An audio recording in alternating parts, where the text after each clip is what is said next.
ഊട്ടിയിൽ രാവിലെ ഒരു 6 മണിക്ക് എത്തിയിട്ടുണ്ടെങ്കിലും റൂം കിട്ടാൻ വേണ്ടിയിട്ട് ഒരു 8-8:30 ആയിട്ടുണ്ട്. അതുവരെ ഞങ്ങൾ വെറുതെ അതിലൂടെ നടന്നതാണ്.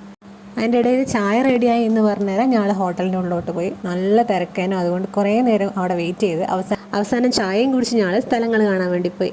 പിന്നെ ഈ ഒരു സീസൺ ആയതുകൊണ്ട് കേരള രജിസ്ട്രേഷനിലുള്ള ബസ്സുകളിൽ പോയിട്ട് നമുക്ക് സ്ഥലങ്ങളൊന്നും കാണാൻ വേണ്ടി പറ്റില്ല. ബസ് അങ്ങോട്ട് അലൗഡ് അല്ല. ഞങ്ങൾ വന്ന ബസ് ഹോട്ടലിൽ പാർക്ക് ചെയ്തിട്ട് തമിഴ്നാട് രജിസ്ട്രേഷനിലുള്ള ബസ്സിലാണ് പിന്നെ ഞങ്ങൾ യാത്ര ചെയ്തത്.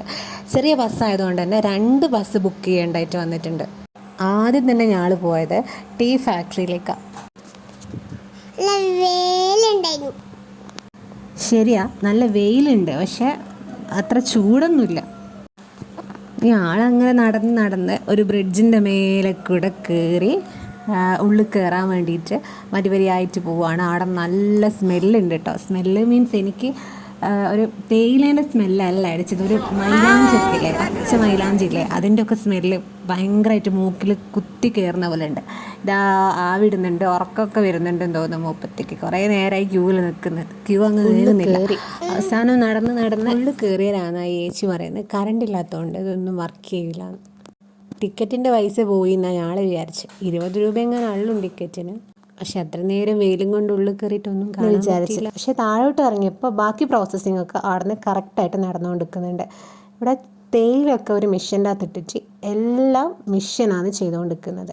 തേയിലൊക്കെ പൊടിഞ്ഞിട്ടൊരു ചമ്മന്തി പൊടിയുന്ന രൂപത്തിലാണ് പിന്നെ കാണാൻ പറ്റുക. അവിടെ ജോലി ചെയ്യുന്ന പോലെ നമ്മൾ സമ്മതിക്കണം. കുറച്ച് നേരം പോലും നമ്മൾ അവിടെ നിന്നിട്ട് മൂക്കിലേക്ക് ഇതിൻ്റെ സ്മെല്ല് അടിച്ച് കയറിയിട്ട് എന്തോ ഒരു ബുദ്ധിമുട്ടായിരുന്നു. പിന്നെ ഈ തേയിലെല്ലാം കൂടി കണ്ടെയ്നറിൻ്റെ ഉള്ളിലേക്കാണ് പോകുന്നത്. ഇതെന്താണെന്ന് പ്രോസസ്സ് എന്നൊന്നും പറഞ്ഞു തരാനൊന്നും അവിടെ ആരുമില്ല. നമ്മൾ ജസ്റ്റ് കാണുക, പോരുക. പിന്നെ നമുക്ക് ലാംഗ്വേജ് അറിഞ്ഞുകൂടാലോ, അതുകൊണ്ട് ആരോടും ചോദിച്ച് മനസ്സിലാക്കാനും പറ്റില്ല.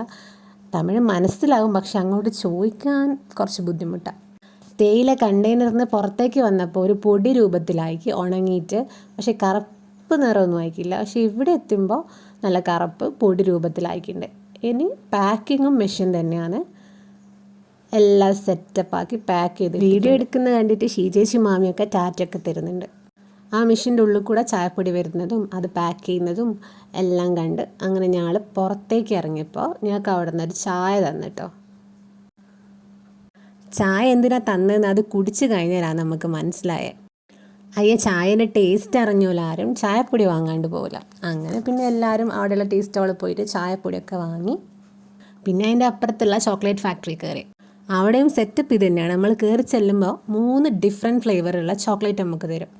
അത് കഴിച്ചാൽ നമ്മൾ എന്തായാലും ചോക്ലേറ്റ് വാങ്ങിക്കാണ്ട് ഇറങ്ങില്ല. അങ്ങനെ എല്ലാവരും കുറേ ഫ്ലേവറുള്ള ചോക്ലേറ്റൊക്കെ അവിടെ നിന്ന് വാങ്ങിക്ക് ചോക്ലേറ്റ് മേക്കിംഗ് പ്രോസസ്സിംഗ് ഒക്കെ കഴിഞ്ഞ് ഞങ്ങൾ അവിടെ നിന്ന് മെല്ലെ ഇറങ്ങി.